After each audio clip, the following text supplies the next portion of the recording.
Hello বন্ধুরা, দ্বিতীয় পর্ব নিয়ে চলে এলাম।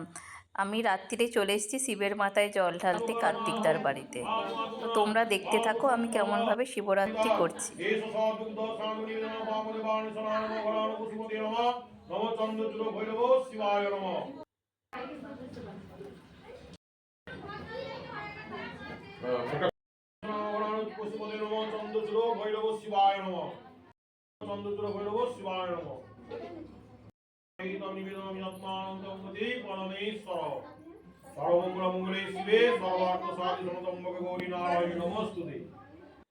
এরপর একে একে আমার বৌদি ও আমার ছেলে এবং ছোট ভাইজি ধীরে ধীরে শিবের মাথায় জল ঢেলে দেয়।